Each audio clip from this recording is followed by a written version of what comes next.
Hello, and welcome to the first ever director's commentary I've done for this movie. It's kind of weird because right now we're in the last stages of post production on the I guess the kind of sequel, Redwood Massacre Annihilation.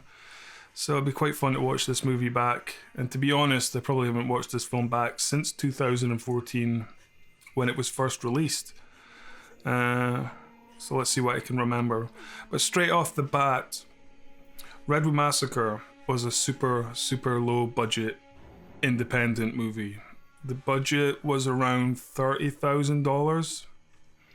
It was self-financed by my own company. Some may argue that was a really stupid decision because we weren't exactly rolling in money at the time. But it's one of those things where if you really do want to make a movie, you're always going to find a way to, get started and twist people's arms, to help you along the journey. So, the intro. So this was actually filmed in a friend's back garden, believe it or not.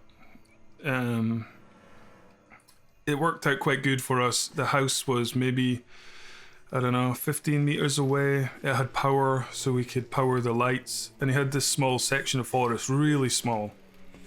One of the big problems we had was we only had about 5 movie lights, about 800 watts. So it was really hard to light the forest. You normally need huge amounts of lights to, light dark scenes like this.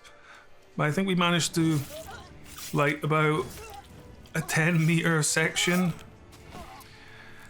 and we just kept getting the poor actress to change positions and change the camera to make the forest look bigger than it actually was. In fact, Paige, who you're watching now, she was quite young when she did this. I'm not sure how we convinced her to be in it, but at the time she was really wanting to be an actress, and by the end of the shoot she had completely given up on that.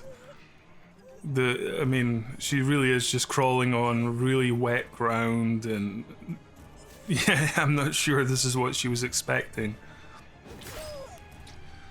So the whole idea of Redwood Massacre is kind of interesting. We made our first movie. It was called Attack of the Herbals, and it was a complete disaster. It was a super low budget movie. And somehow it found distribution.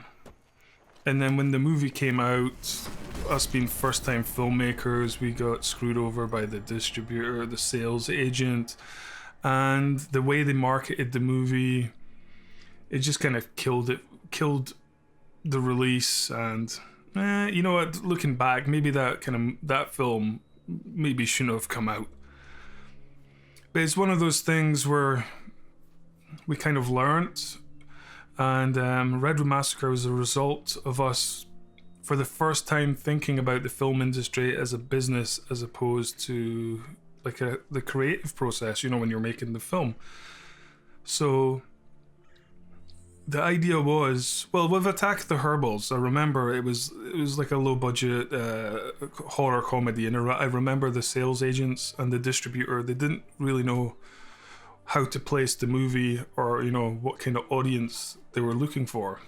And that wouldn't have helped the movie anyway. It was, let's face it, it's not a great film, but we learnt quite a lot from the mistakes the sales agent and the distributor did on that film. So the idea was, let's tailor a film specifically to see if we could get another distribution deal, to see if we could maybe make money. Is this a viable business? Can we make more films after this? So let me just interrupt. There's Lisa Livingston and Adam Coots. Now, I got to say, these guys signed up to this movie, and I'm not sure they really expected what was going to happen, but I'll get back to that later. So what we did, I guess it was a risk because it was our own money, but we decided, let's make a horror movie. There's the horror market is huge. We're not chasing an audience. So, the second one was I want to make a slasher film. I still, at the time, I believed that there was still a huge audience for low budget slasher films. And everyone kind of fought me on that. And even once the film was finished, the distributor kind of fought, no, nobody watches these kind of movies and blah, blah, blah. So we had the slasher, we had the horror. We decided, if we're going to do it, let's get like a bad guy on the cover. Let's really see if we can sell the movie through the promotion of the film, the poster, the trailer, before anyone actually sees the movie.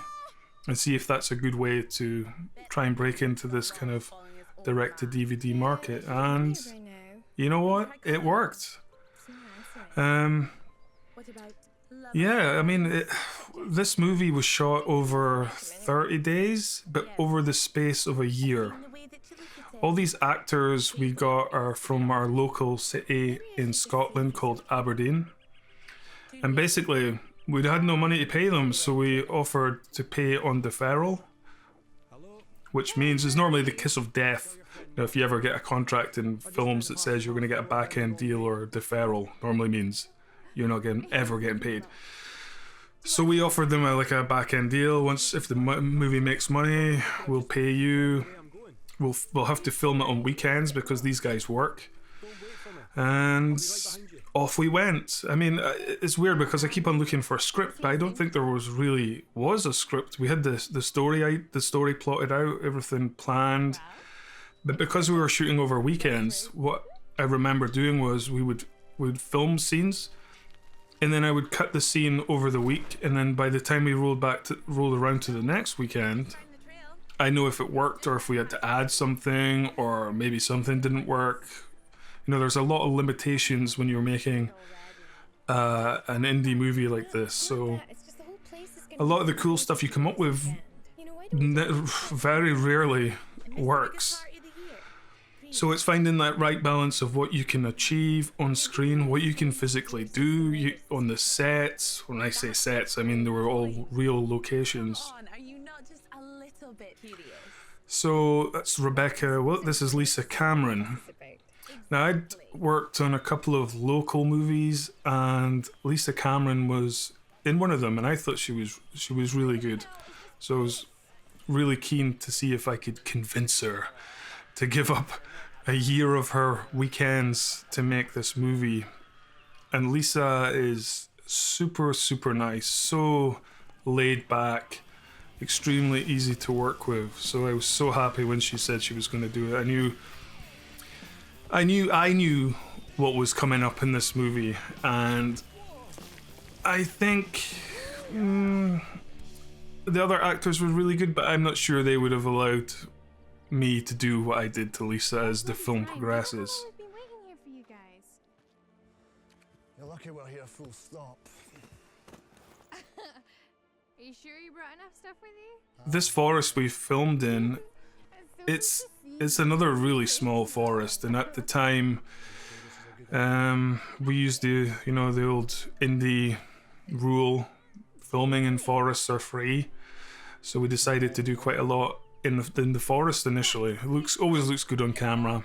And funnily enough, when we came back to do Redwood Massacre Annihilation with Danielle Harris, they charged us £300 a day to shoot in this same forest. Couldn't believe it. So Lisa Livingston, who plays Kirsty, she was actually quite a good... it was kind of lucky we got her. She was one of the only ones out of the actors that had done like television. I think she was in like a UK TV show. And she moved up from London, I believe, to Aberdeen. And maybe this was the only production going at the time, but she agreed to do it. This is Alec Westwood taking the longest pee ever.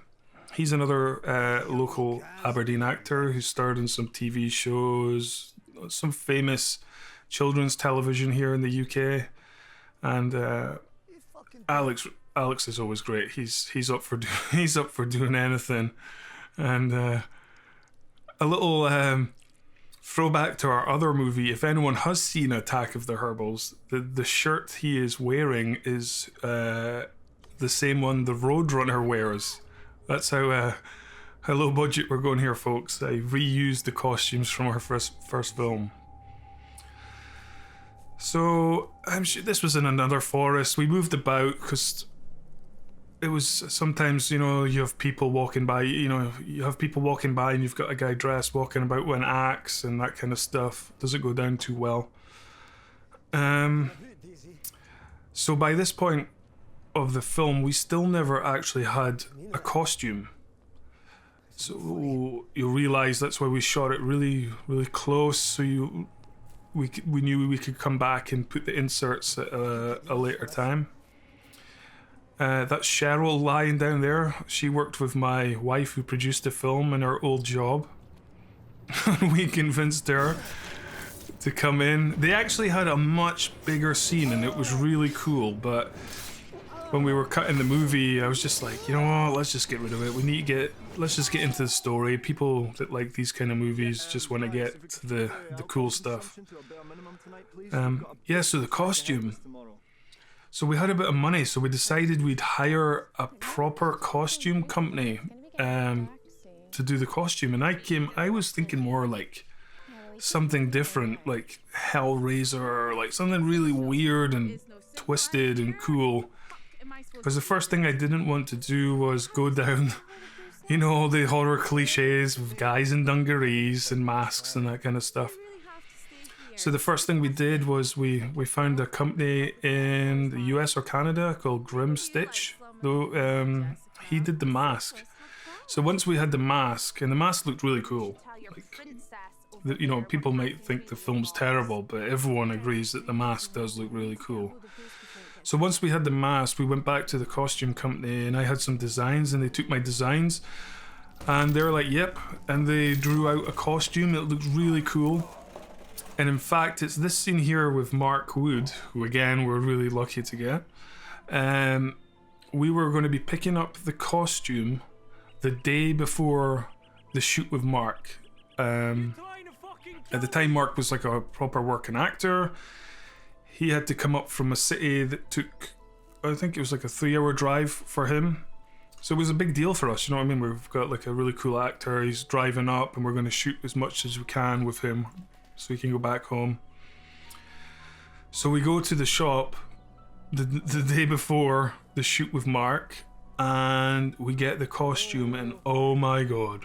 It literally was one of the worst costumes I've ever seen in my life. It was like a school kid had made it. It was so bad.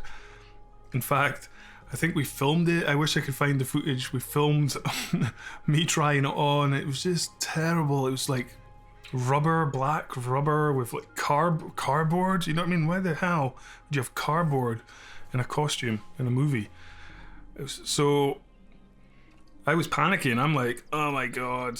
I don't want to cancel Mark because it's a big deal, us getting his time for the shoot the next day. So it was quite late in the day, so I decided, okay, I remember Liam, who plays the farmer, the guy that comes up later in the movie.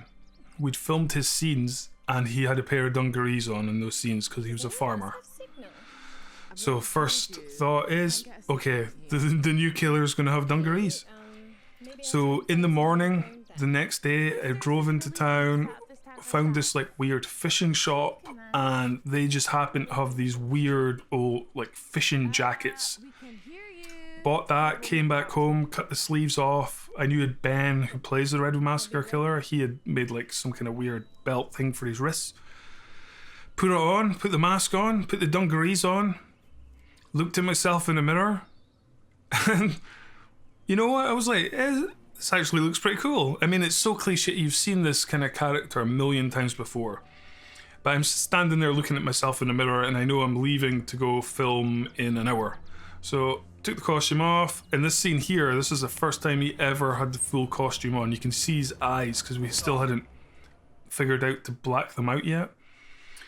So in a weird way, it was a happy coincidence. People that do watch this movie like the way the killer looks.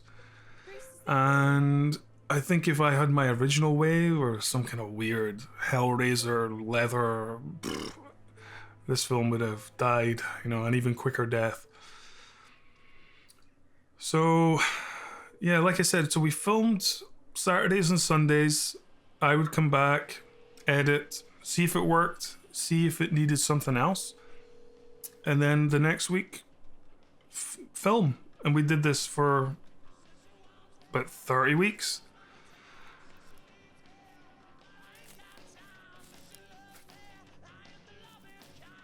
So,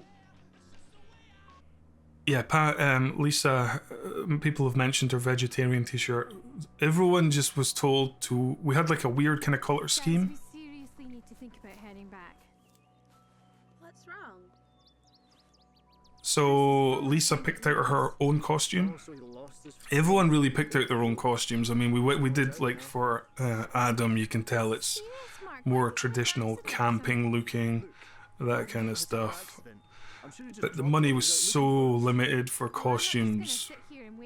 Most of their costume is stuff they had in their closet. Try and do something. So Pamela was actually just speaking to no one there. We did an original, when the original shot, I think it was maybe out of focus or something. So we went back in a forest and just got her speaking to a tree. It's amazing what you remember. But one thing about Redwood Massacre, like I'm just as surprised. I read a comment on Facebook on Danielle Harris fan page. They're like, "Whoa, I'm very surprised. There's a sequel coming out. I think we're all surprised." Trust me, I'm the most surprised there's a sequel to this movie. But it's an interesting story because so we finished the movie. And I was like, you know what, because only I know. You know, when my argument is, because I watch indie movies as well, and you always know when it's an indie movie, and you either accept it's an indie movie and enjoy it for what it is, or you're just like, oh my god, this is so terrible, you know, that kind of stuff. It's not a Hollywood movie. It's nowhere near the production quality. But when we finished the film, we were kind of happy with it. I mean, it had all the gore, it had a start, middle and end. Kind of looks cool, you know what I mean? Okay, the story, we should have maybe worked a bit harder on the story. But at the time it was more about, can we make it look like a movie? Can we trick the distributors into buying it? Is the acting good enough? You know, we're only working with what we got. So here's Liam with the dungarees. Luckily I remembered he had dungarees on, But so when we finished the movie, we decided to do a festival run first before trying to tackle the distribution. And we put it into heaps of festivals. And then we started getting accepted and like to some big ones. And we were all like, what? Like one of them was Sitges, that huge one in Spain. We got invited to the Brigadoon section, which we foolishly turned down because we didn't even know what it was at the time. We went to New York. So we were like, oh my god, what? We must have made a good movie. People were liking it. We won the Chicago Horror Festival. The funniest thing was I got like a writing award. It's like one of the most, it's not the greatest script, let's face it.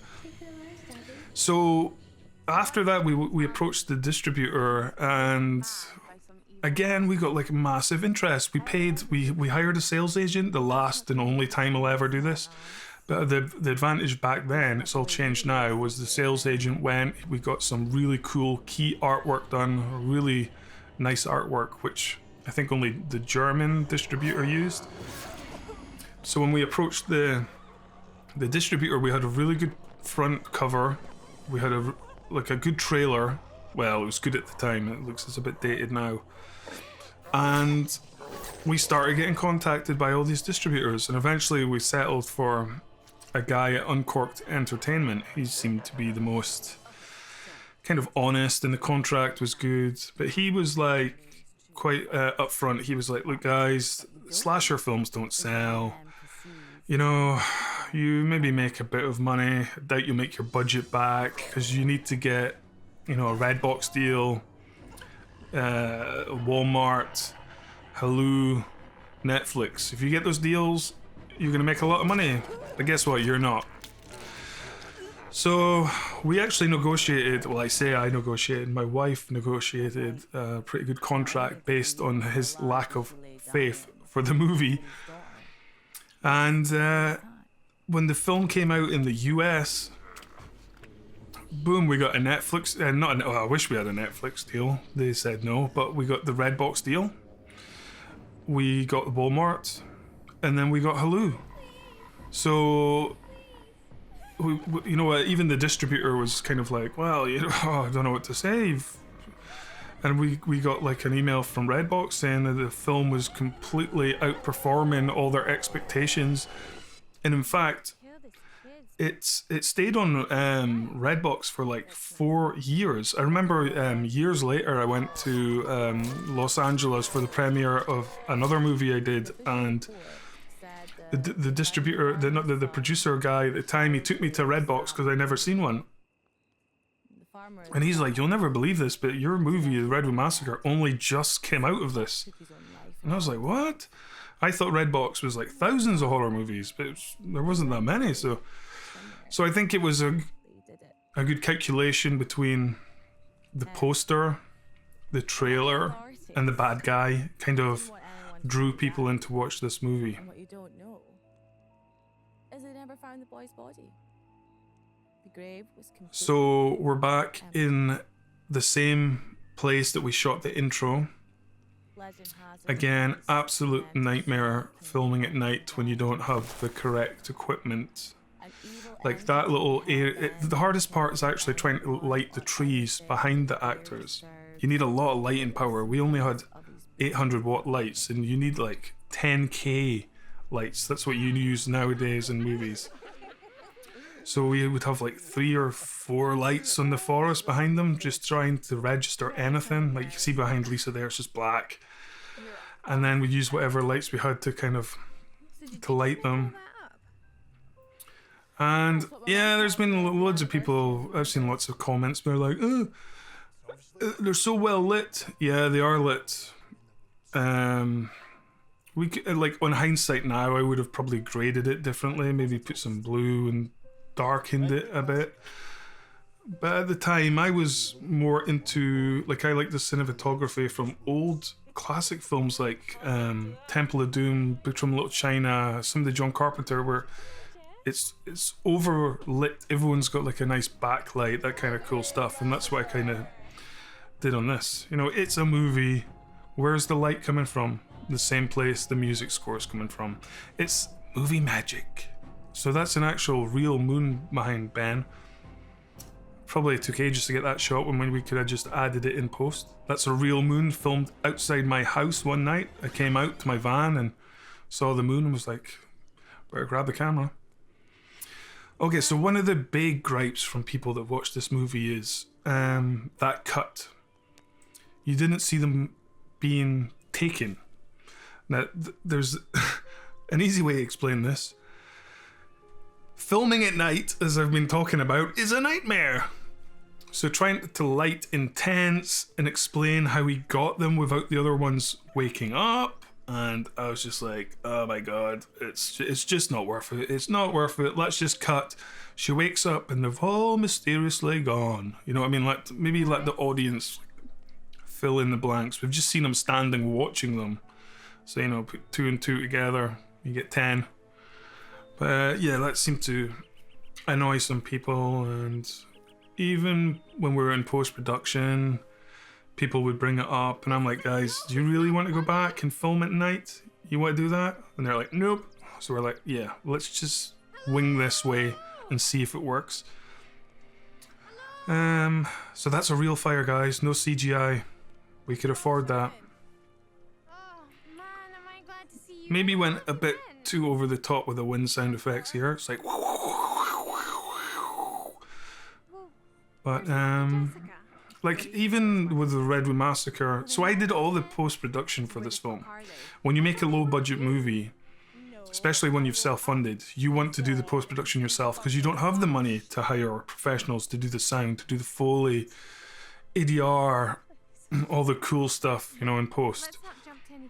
And I mean, everyone seemed really happy with how this looked. Remember, this was back in 2014. And everyone's like, wow, the film like I remember the distributor, he described it like a pyramid. The first thing they ask is who's in the movie. The second one is, you know, like what genre is the movies. Third, you know, how does this movie look? And they work all the way down, and that, you know, that's how they work out how much money they're going to screw you on.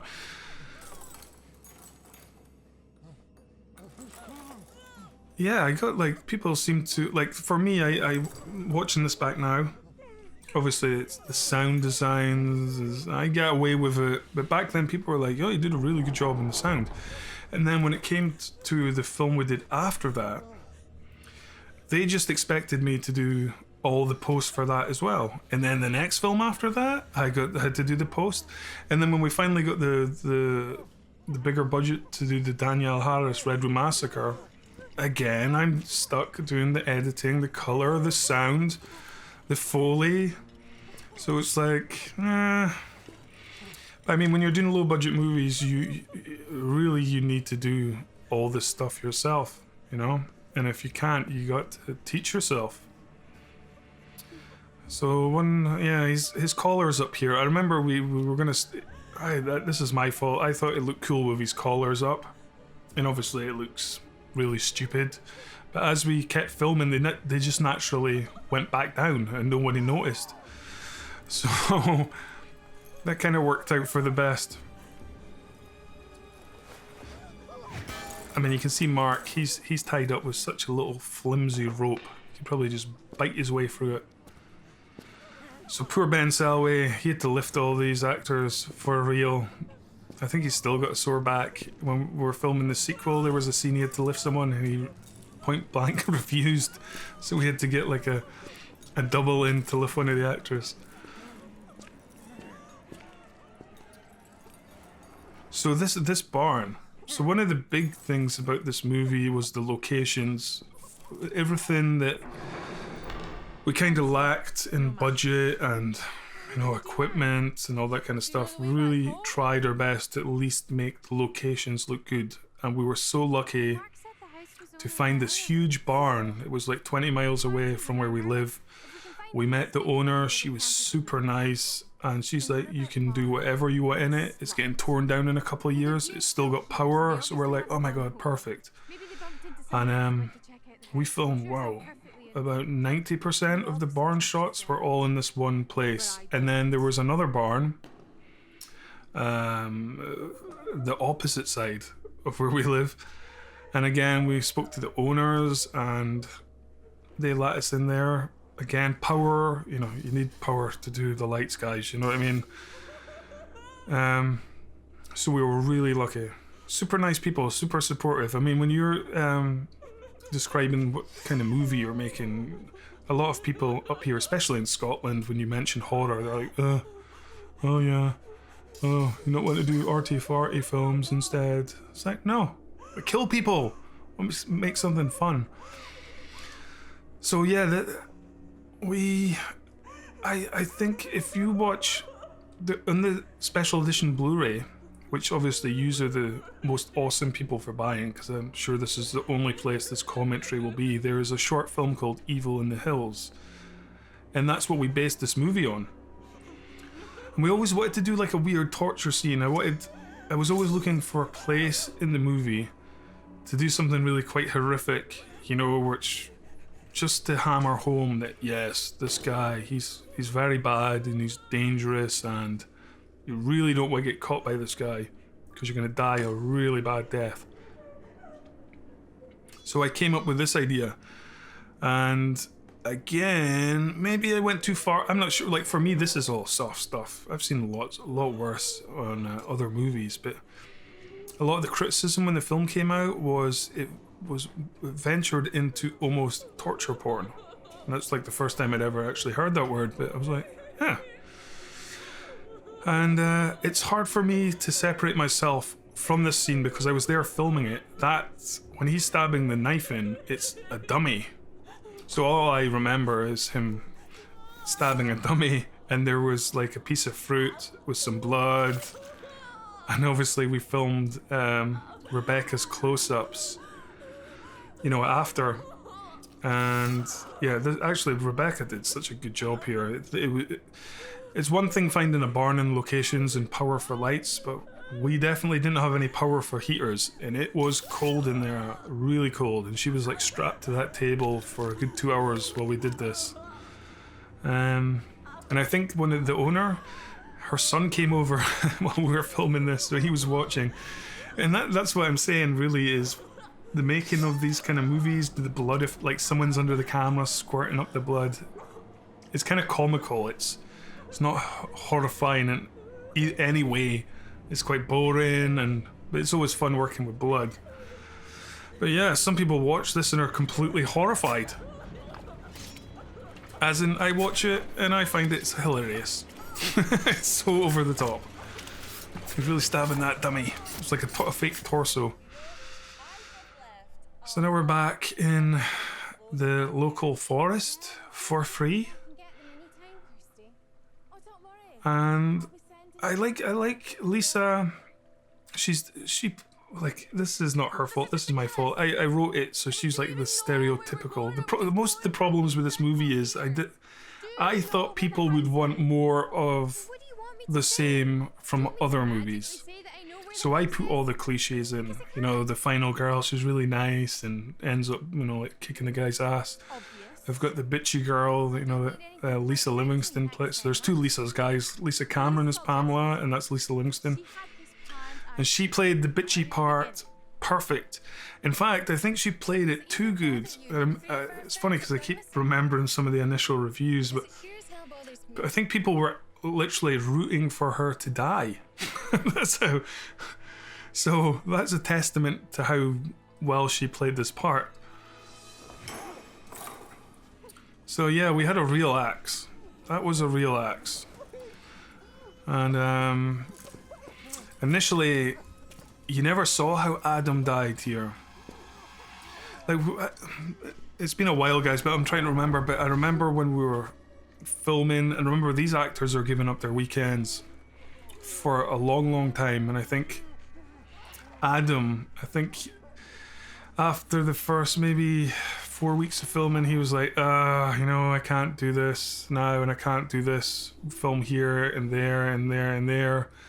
And we were like, dude, you're in the film now. You've got to, you know what I mean? We got to finish it. We started it. So we actually give him quite a lame, so we killed him off first. And I understand now. At the time, I was like, what the hell, man? It's like, we just started the film. It's totally screwing up. But it's like, such a huge commitment. So we give him like this lame death. Like Mark Wood here, he actually found Adam in the box in the later scene.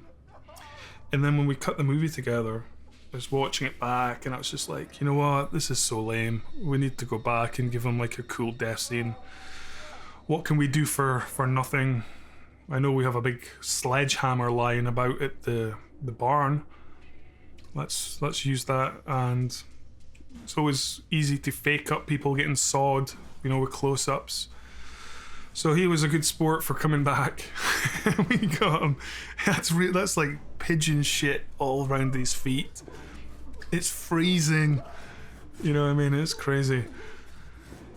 And the blood. I'm addressing all of the reviews now. But when another massive, like, a lot of hate for the color of the blood. Now the story behind the blood, there was a company in England, and we filmed this in Scotland, and they offered us, it was like liters and liters and liters of this special brand blood these guys use in return for a credit, and if I think the owner's daughter could be in the movie.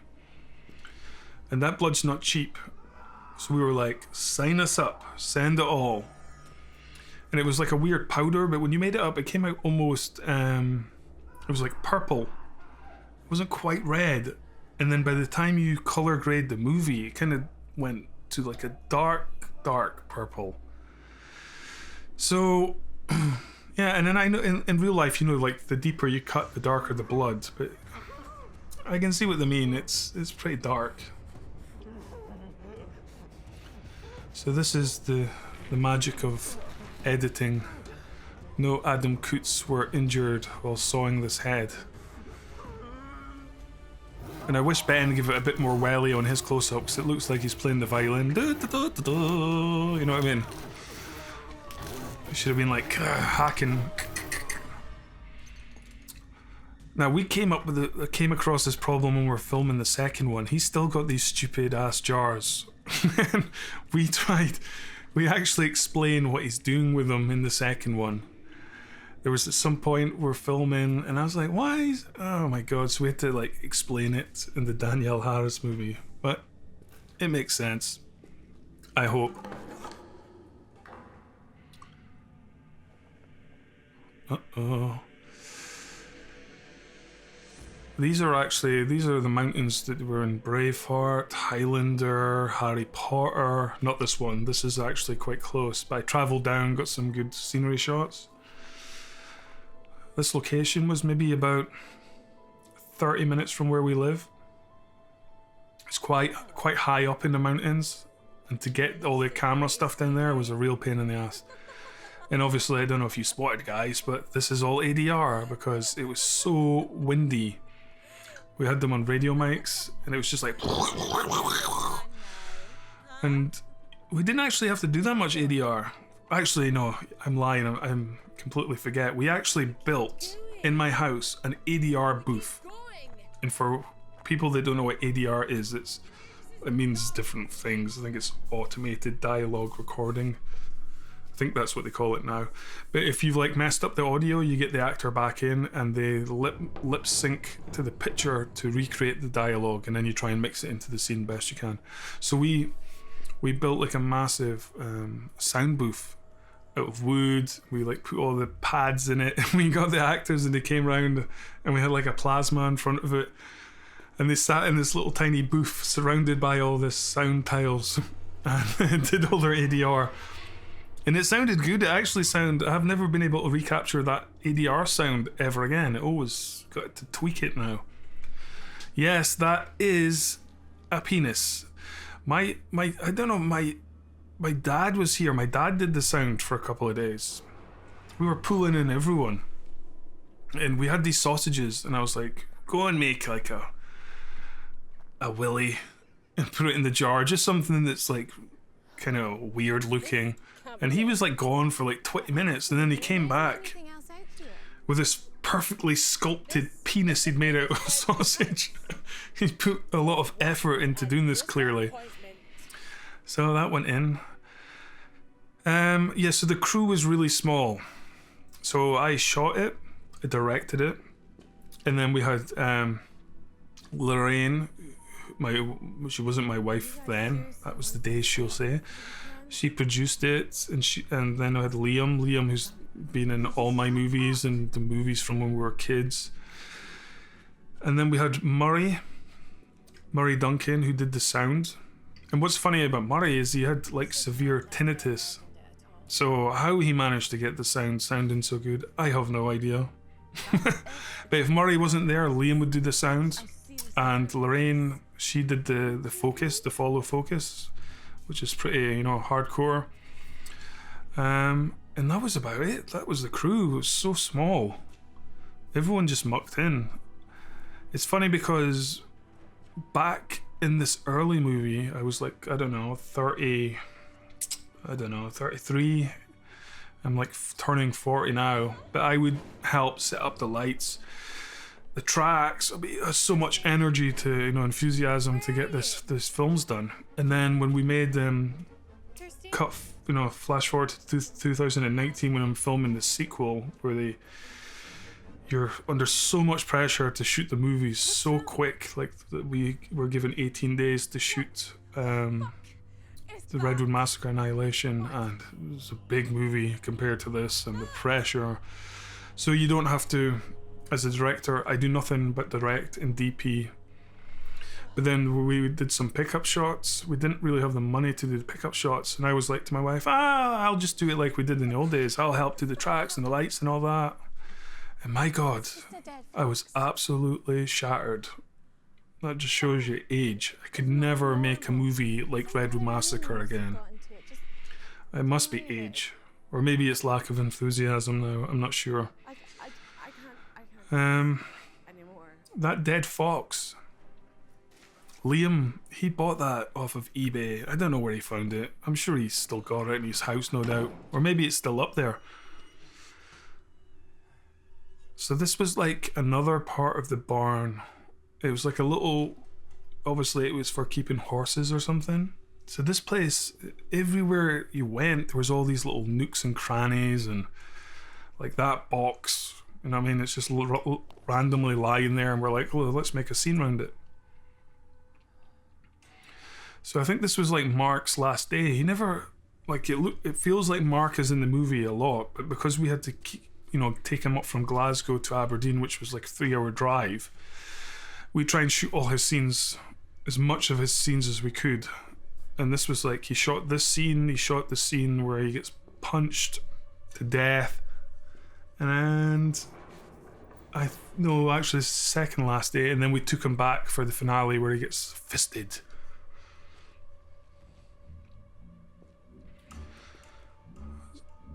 Yeah, I kind of like this film. It's one of those scenes where you're expecting the box to just burst open at any time for a cheap scare. And like I said, this is where he actually found Adam. I'm trying to think what his name in the film is, or Mark. It was so confusing because he's Mark Wood, but Adam is called Mark in the film. And then when you're filming stuff, you ask the actors to stand on their marks so you can see where this is all going. Very confusing. So once we decided to give Adam a better death, we found another local actress. We got her up, we stuck her in that box, chucked a heap of blood on her, and filmed her close up. It was more to kind of suggest, I guess, that there's multiple people, this guy's killed. He just doesn't like Scottish people.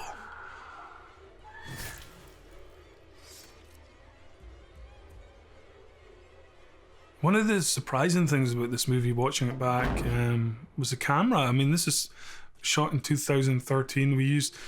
And this is before there was like a big, like all the 35mm digital cameras exploded, where everybody could have like a kind of filmatic camera. And this was like an old Sony FS100. And it looks not bad. It still looks pretty cool.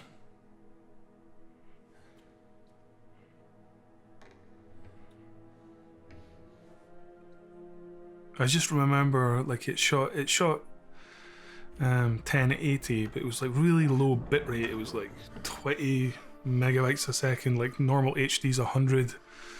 But I mean, even when we watched this in the cinema, it looked good.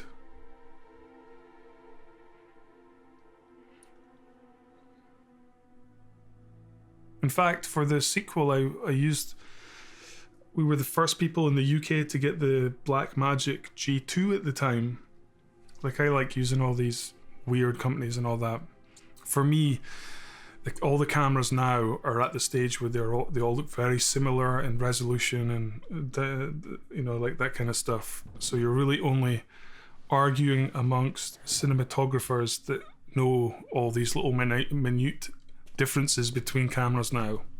Like, I could show this to my mum on VHS and she would be like, is it in 8K? So this was just a simple trick. Put some lights in the truck, let the shadows fall, and we were just so lucky that they kind of highlighted his eyes. This one's a bit more deliberate. I went to see his eyeballs. Oh, we're so lucky. The actual boots, there's a funny story behind the boots. We didn't have any boots. And I used to work for this film company.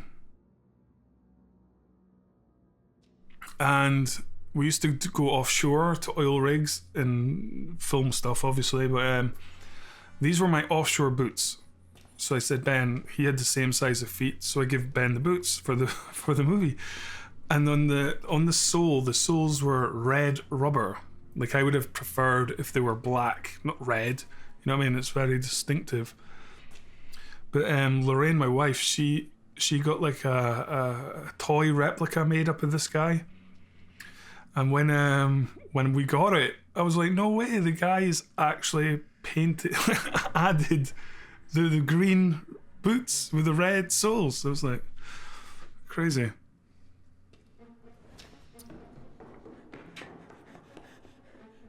How did he not see that coming?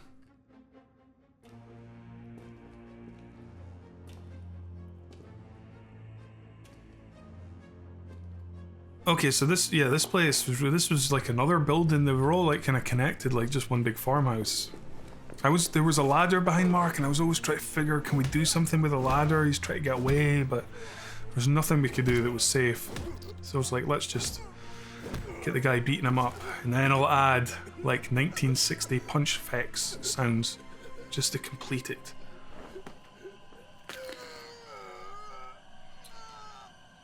And it's totally overly violent. It's almost like his face was made of like strawberry jam. Back in the days when I had a jib. Pain in the ass to set up, but They're not here, looks are they? good. This is all ADR.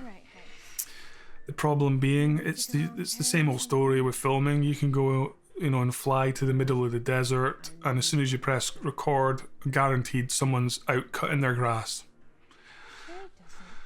Yeah, you're asking, desert? Yeah, it doesn't matter. There's always someone cutting their grass when you're filming. So anyway, we get all this stuff up here. We're doing this dialogue scene. I go to press the record button, and then someone's grinding. What are they grinding? I don't know. We're in the middle of nowhere, but there's someone grinding. So we try to wait, and I remember we waited for like an hour, and the guy, like every time it stopped, we'd try and record, and it'd be like, Mah. So we had to get the actors back and loop the dialogue.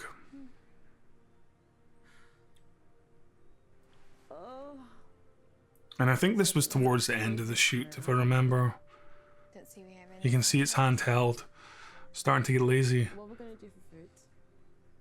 Hope you like fox. Very A big shout out to Leah Cordos. She did the score. She did the score for my first film, Attack of the Herbals, and the score is undeniably better than the movie Attack of the Herbals. And so I was lucky she agreed to do this one. I think she was kind of traumatized by this, and I don't think she's ever scored a movie since. What's he doing with Mark? I have no idea. That trolley was probably just lying about, and we were like, stick him in, and we'll film him pushing him. No reason.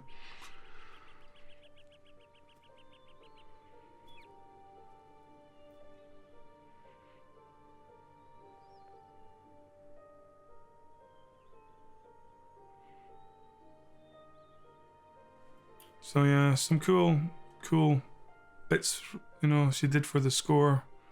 For me, the score is 50% of the movie, 50% of the filming, the DP, the editing, the sound, all of that combined. Music, I still think, is 50%.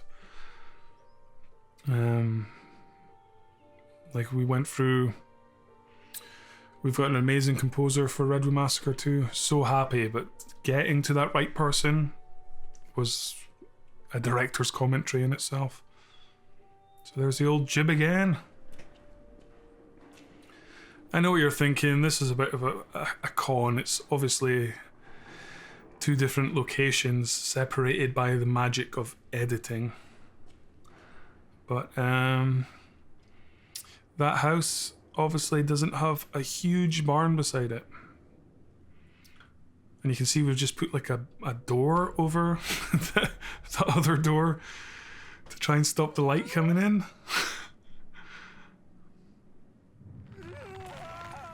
Poor Mark. But this place is gone now, apparently. It would have been cool. I wanted to go back for the sequel to use some of it, but no longer exists. But it really is one of those places where it didn't matter where you pointed the camera, it looked amazing. It had enough like holes in the roof for it to be not too dark and not too light, and we're so lucky because this is the other barn. This is a barn miles away. I have no idea what that is Mark's tied to. But if it's there, we'll use it, guaranteed. Low budget filmmaking, folks. So it's weird. I still remember filming this. This was Lisa's. I'm sure this was her actual real last day. She was probably off celebrating that night. And the funny thing about Lisa is she'd like a phobia about dead pigeons and pigeon shit. And this place was literally, the floor was like 2 inches thick in pigeon crap. So she did overcome her. I mean, look at it. It's all over the it's everywhere. It's absolutely crazy. That's not dust. That's shit. So, you know, the weird thing is, I've never seen the first Texas Chainsaw Massacre, but I've seen the shot where he opens the door, and I think subliminally, if that's the word, maybe this is where it came from. But deep down, I think maybe it's just the fact it's a cool looking door, and it was like a cheap scare.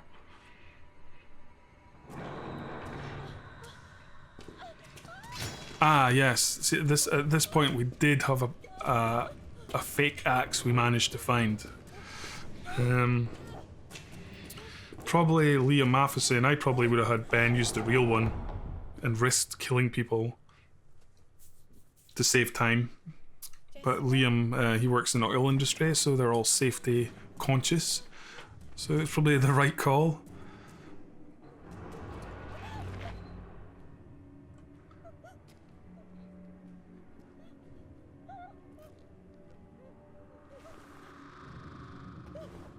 Yeah, so we built this little hidey spot for Lisa. How Ben comes out of there, I still don't know. No idea. But obviously it was designed to be a cheap scare. He's walked by and then boom! He's in the hay.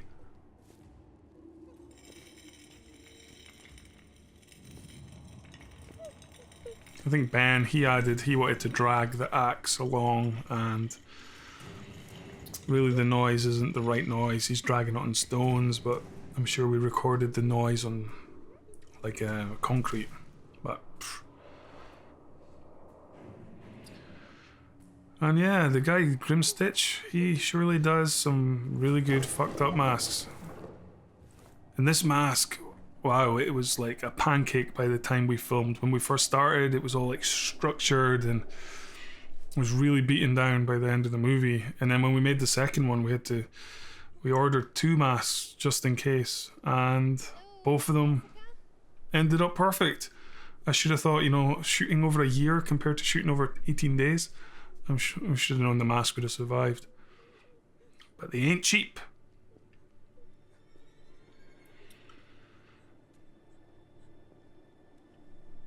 Poor Lisa.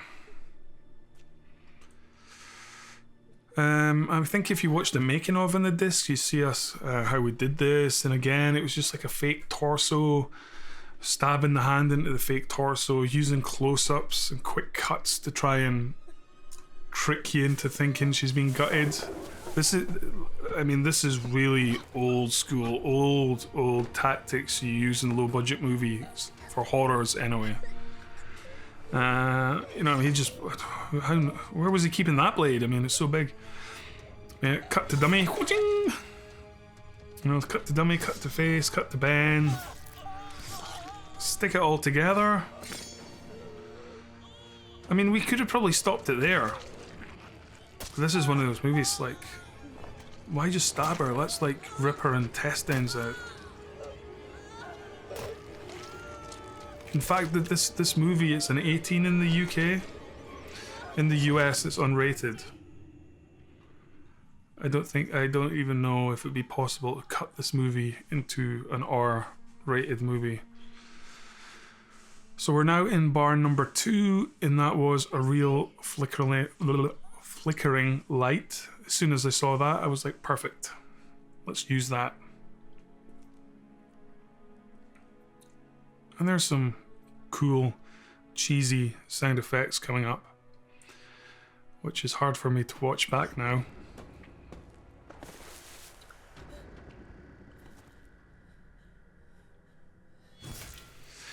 And one thing I made an effort to try and use as many dolly shots as I could to try, you know, give it that use shots that you would normally attribute with bigger budget Hollywood movies. Like, I'm not moving the camera here, but you know, like this kind of shots. Anytime we could put a dolly in, we would go our way to make sure, you know, to make sure it would work.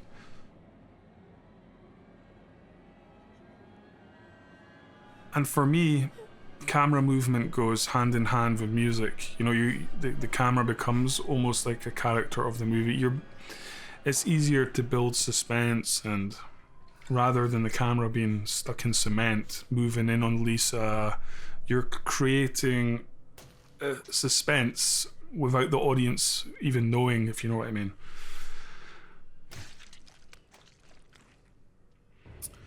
Here, oh god, I forgot about this. Here comes Lee Hutcheon. Now, wow, some funny stories here coming up. So Lee, he is a filmmaker where I live in Aberdeen, and he's made some movies, and I watch his movies, and he stars in his own movies, and he undeniably has screen presence, a charisma, which definitely registers on the camera. So I don't know how I convinced him to be in this movie, and I'm surprised watching it back now actually that he did. But I knew I was only going to be able to nail down Lee for 2 days, I think it was. So this was the first day. So he did all his own dialogue because he writes his own scripts, and I'm like, hey, whatever, you know, I'm not the best script writer in the world, obviously, as we watch this. So he came up with this. He came up with his costume design. So this is day one. Now on day two, they're in the next section of the barn where Ben attacks, and he's holding the door shut. So at the end of this day, we drop Lee home. I'm like, I'll be back at like 7 in the morning to pick you up. We'll shoot for like 10 hours and that's you done. And he's like, yeah, pal, no problem. Right now. And this is like a comedy movie. It's out there. Cut to the next day, I'm at his door at 7 o'clock. Knock, knock, knock. No answer. So I'm like, oh my god, because we've got like, everyone's already out there, they're getting ready. Eventually the door opens and here's Lee absolutely paralytic drunk. He'd obviously went out the night after filming, and hadn't even been to sleep yet, hadn't even stopped drinking yet, 7 in the morning. But he's like, I can do it, pal. But the worst thing, this isn't even the worst thing about it. Look at his hair in this scene. Lee, it's short hair, okay? When I turned up, someone has shaved his eyebrows off and give him like a military style crew cut. I mean, if I had put Lee from this day and Lee from the next day together, it looked like literally a different person. But this was coming to the end of the shoot, and he's like, I can do it, and I was like, okay, well, you know, everyone's already there. I don't know how we're gonna get around this, you know what I mean? Having no eyebrows might be a problem. And then on the way there, I remember we had to stop and buy him beers. This is like 7 in the morning, about 7:30 by the time we're going, so we had to stop and go to someone's house and buy beers.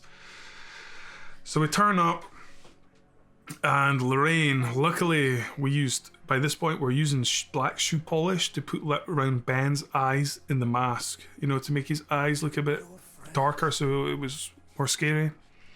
So Lorraine put the shoe polish round the side of his head to make the hair to match kind of what he's got here, and then she drew his eyebrows back on with polish. You can't pick this up. Wouldn't you agree? But then it gets, so that was Lee, and well, he's cool. I mean, I'm really grateful he did it. Girl in the barn, you knew her, didn't you? And like I said, he came up with all this stuff. It's much better than what I had. Yes. We came here together. And I quite like the music from this bit, actually. It's pretty cool. not leaving without them. And funnily enough, Lisa had starred in one of Lee's movies, so they knew each other, so it was cool. So this is still day one with Lee. He's still nice and fresh. He's only thinking about his night out that's to come. Must have been one hell of a night out. Holy shit. So this is a bit of movie magic. Yeah. And then someone just opens the door. I think I actually remember it was Liam Matheson who opened that door.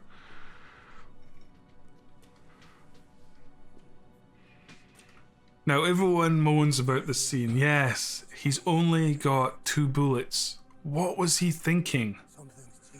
What was I thinking? I don't know. All I knew was I only had Lee for 2 days, so in the end he was going to be the sacrifice to let Pamela escape. Here comes Ben. Nice cool dolly shot. And Lee is about to waste one of his 2. Oh, he's only got 1 left. If only he'd taken more.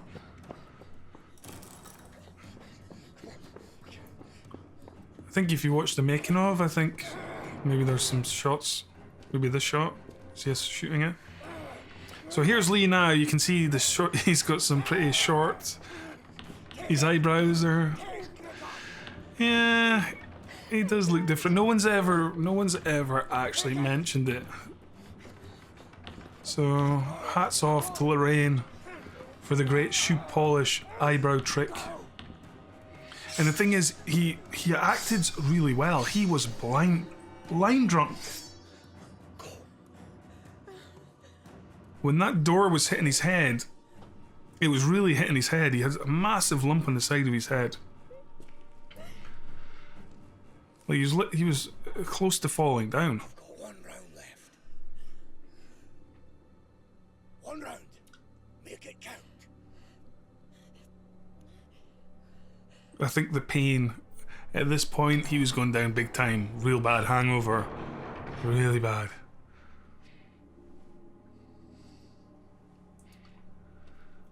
Now, I can't remember if this was the first day. I think we might have shot it out of sequence. Let's see if he's got his eyebrows back. Hard to tell. Yeah, he's definitely sober here. So this must have been on the first day we shot this. So originally we wanted to have this massive big fight. Like back when I was writing these scripts, I was like, and then he's going to chuck him through the wall and bang, bang, bang. And then obviously when you come to location, you're like, oh, that's a real brick wall. Well, that's out the window. And then Lee, he wasn't really keen on fighting Ben. He like sent me this email. He's like, I don't die in my movies and all this kind of stuff. So he wrote this big speech, and which was really cool. And we made it more like cinematic, I guess, building up to something. And then so he was like, yeah, you can't kill me. I was like, well, what he's gonna do is he's gonna stab you and you're not gonna see you die. And then what I did is after he left, I filmed a close-up of Ben raising the knife up, which was meant to be over his head, and then ramming it down, which really does hit home that Lee is now dead. And I'm sure when we had the premiere, he was like, hey, you killed me.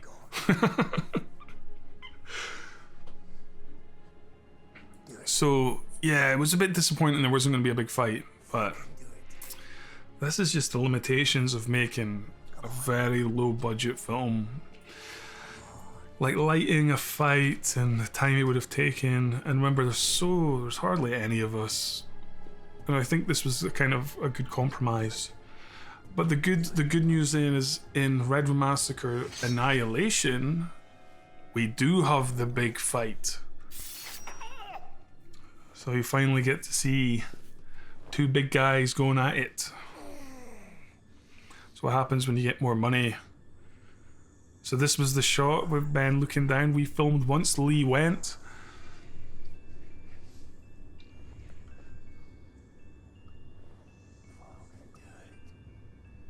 It's like, yeah, I don't know how he never saw it coming. If you think about what he's actually saying, he's like, do it, do it. I think he says do it about 50 times. Okay, we're on the home straight. It's funny because I haven't watched this really since 2014, but it's still very familiar. Like someone said to me, or when I used to watch, you know, when you watch the director commentaries for real films, I remember watching Big Trouble in Little China and John Carpenter's like, I haven't seen this movie since the premiere. And me and my friend Liam, we're like, bullshit, there's no way they wouldn't watch that film again. But it's true. If you think about your favourite film, let's say it's Star Wars, not the Jedi, not the second one, let's say the first, The Force Awakens. Imagine that's your favourite film. So let's say you've watched it maybe 30 times. 30 times a lot, you know, that's a lot to watch a movie. I've watched this film about 200 times, easy in post-production, sometimes frame by frame as we're doing the sound. So by the time I get to the end of the film, it's like an actual form of torture having to watch back the same movie, regardless if you made it. And right now, I'm going through that in Redwood Massacre Annihilation, where we're doing the music right now, so everything's done, but we're mixing the music into the film. And I have to watch this film scene by scene as the music, and it's getting harder and harder. And then once the music's done, I'm gonna have to watch the film like a million times, make sure the color correction's good, and then once we're happy to send it to the distributor, I'm gonna have to watch it like 4 times just to make sure everything's perfect. And then after that, I never want to see that film for like 10 years. I've seen it enough. So these were all extras. You saw Murray, the sound man, he was in there. We had like some... actually, the girl that Lisa just went shh, shh, shh, that was the owner of the blood company's daughter. She came all the way up from England, like 600 miles, just to be in that shot. So this scene was all filmed really quick in like half a day.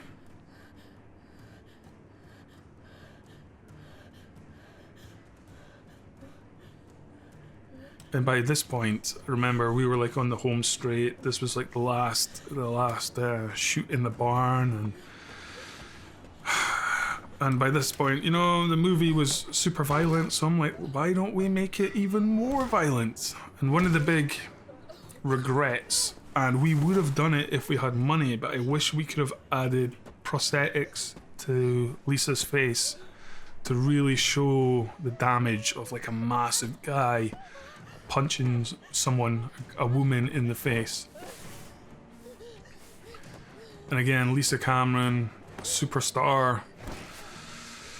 I mean, I'm like, Ben's gonna throw you on the floor, and yeah, we really just threw her on the floor. Put down some hay, like that's gonna, you know, help with the impact on concrete. And you can see the cold breath coming out of her. It was cold in there. Yeah, we just threw her.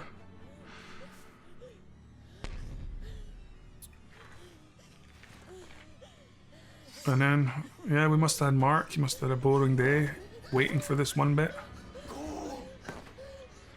Yeah! And that's, again, really old school techniques. It's the actor that sells it. You know, it's a bit of suspense. Will she make it to the gun? We all know she's going to. So yeah, when the movie came out, like I said, we got into the festivals, and I'm like, yeah, people actually like this. We must have made a good movie, and we got the distribution. We got the big deals for low budget film. So I'm like sitting there in a good place. I'm like, I can't wait for this film to come out. Everyone's gonna love it. Cue the release date, and the film comes out. Boom, every magazine. Terrible, terrible, terrible, terrible, terrible. And then, so I'm like, oh my god, what's went wrong? Are they not seeing the same film that was in the festivals? So, and I mean, look, they weren't all bad, but let's say 90% of the reviews were like scathing, like. And then the movie came out to the public, and bang, wow. It was like back then I kind of cared what people thought about films and all that kind of stuff. I was young, I was only 33, and now I'm just like whatever. But I wasn't really ready for that. I'd all of a sudden get people start emailing me on Facebook saying they're gonna kill me, and it got crazy. It was like, it's only a movie. And I remember I started replying to some of the critics and all that, and then, oh god, I go, what a disaster. And then once it was on, it was weird because it then went on to Hulu, and it did really well on Hulu. I mean, the reason we got the second one made was based on the Redbox deal and the Hulu. And when it went on Hulu, it kind of, this was like maybe a year after it came out, and then the movie, it started to change, and it slowly started to find its audience. And well, I guess if you've bought this, then you're one of the crazy people that enjoyed watching this movie. But yeah, we eventually found an audience that like can appreciates this kind of film and can look past all the, the problems or the mistakes or the lack of script or this ridiculous part that's coming up where the guy says he's been driving in circles. And yeah, I mean, we put this all behind us, and we've made another 3 movies after this. I'm never expected to come back to Redwood Massacre. Well, and of course, never expected to make a Redwood Massacre sequel with someone like Danielle Harris, which people love in the horror world, or expect her to agree to be in it. Are you? Yeah. So it's a weird one. Watching it back now, like, you, as someone who's made it, you've invested a lot of time, and look, it doesn't matter what anyone says, nobody sets out to make a bad film at any level, you know what I mean? Unless you're the guy who did the second Star Wars movie, or Terminator 3, or Superman Returns. They definitely decided they wanted to make a terrible film. But you roll the dice when you put something like this out to the general public, because you're the guys that are paying money for a film, and really the Hollywood standard is the standard. So when you get hit in the face with like a low budget indie film like this, and you've paid your own money, you've the right to trash it.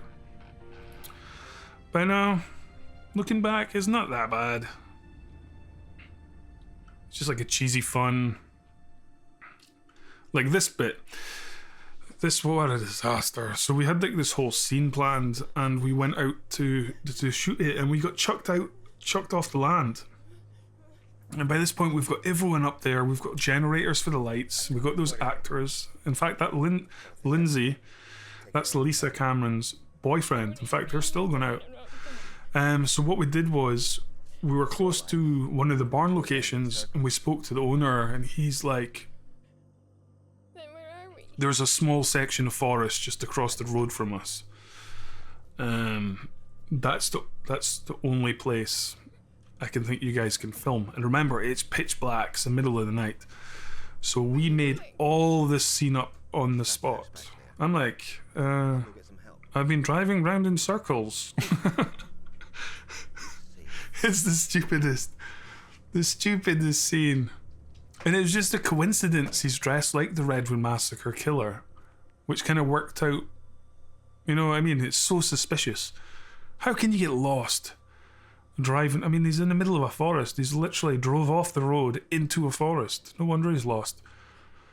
But we filmed this scene so quick. It's all handheld, and we had really inexpensive generators to power the lights, and they were just like so loud. So this is all dubbed after. So when you're filming at night, you can't see anything, and the noise of the generators, you can't even hear what people are saying. You want to get that done as fast as you can. I'll be right back. So by this point, we knew there was a junkyard available to film in, and it was going to cost us like, it's going to cost us like £1,000 to film, and I was just like, it's a lot of money. It's our own money, and why is there a junkyard in the middle of this place anyway? And then I was like, yeah, I watched Nightmare on Elm Street 4, and the junkyard looked really cool in that, and I was like, fuck it. Let's just end this movie in a junkyard and let's drop a car on his head. That's one way to end the movie, because we're never making a sequel.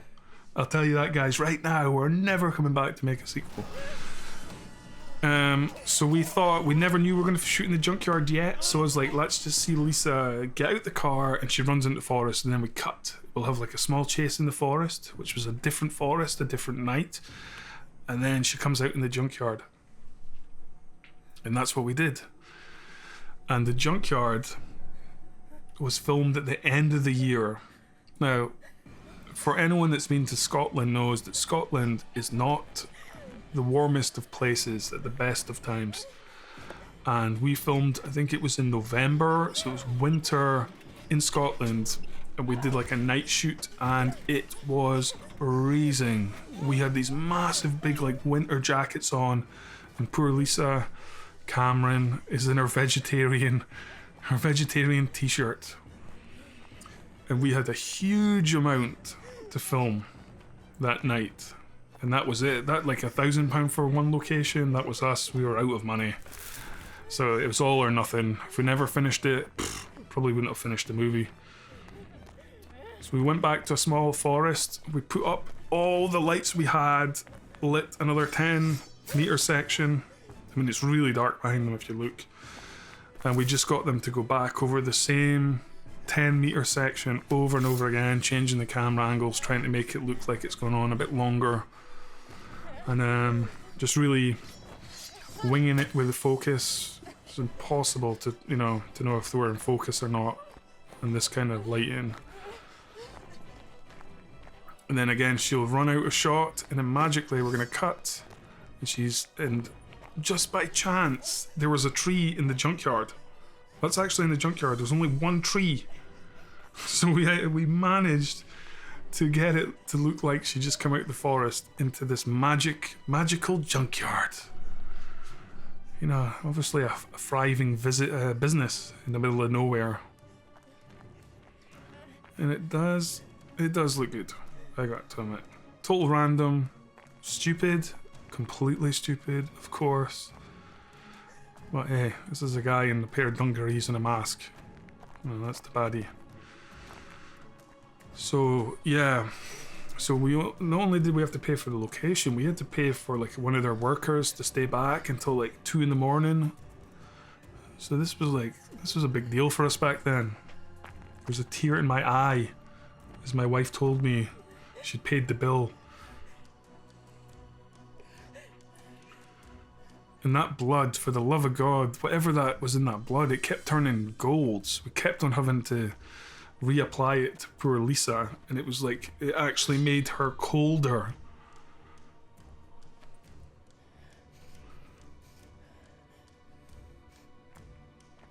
I think this was the last night and she knew it, so she was just like, let's just get it done. She was freezing. So you can tell the light limitations, there just wasn't enough lights to really light everything up. And I just took this from Terminator, guys. Of course I did. It's even got like a metal sound effect. I almost wouldn't be surprised if it was the Terminator underneath the mask. We'll still, still get some more gore, even right to the end.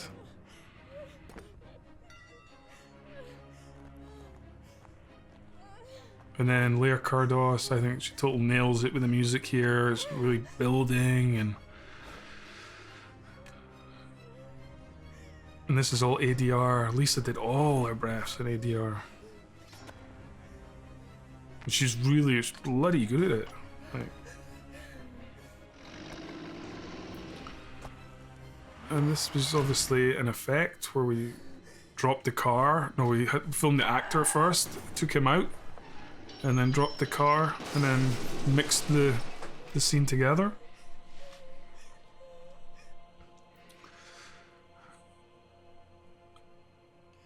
Now, I always laugh at the ending of this movie because it's so stupid.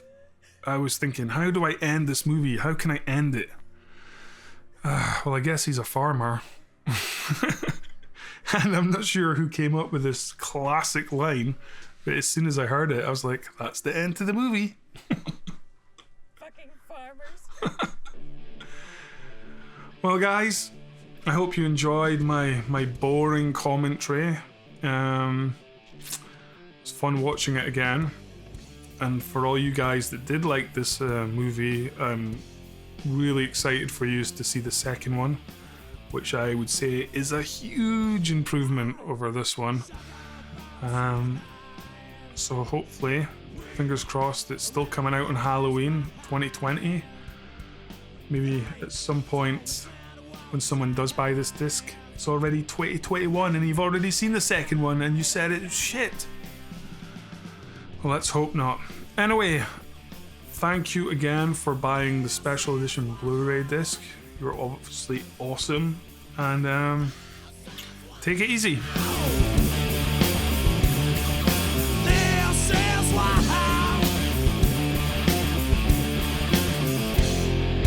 I won't tell us like that.